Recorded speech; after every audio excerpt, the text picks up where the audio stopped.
కేవలం 10 నిమిషాల్లోనే రెడీ అయిపోయే simple and tasty evening snack item పల్లీ పకోడీని క్రిస్పీ అండ్ ఈజీగా ఇంట్లోనే ఎలా చేసుకోవాలో ఈరోజు మనం చూద్దాం.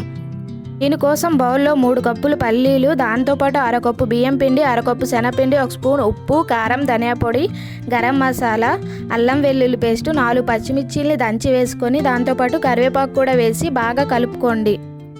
దీంట్లోనే కొంచెం నీరు చిలకరిస్తూ కన్సిస్టెన్సీ అనేది మరీ లూజ్గా కాకుండా ఇలా గట్టిగా అయ్యేలా కలుపుకోండి.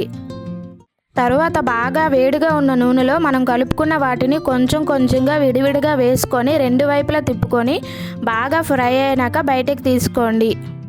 ఇప్పుడు అదే నూనెలో పచ్చిమిర్చి, కరివేపాకు వేసుకొని బాగా ఫ్రై అయినాక ఒక ప్లేట్లోకి తీసుకుంటే ఎంతో టేస్టీగా ఉండే స్వీట్ షాప్ స్టైల్ పల్లీ పకోడీ రెడీ అయినట్లే. మీరు కూడా ట్రై చేసి ఎలా వచ్చిందనేది కామెంట్ చేయండి. Do like, share and subscribe Sangeetha kitchen menus.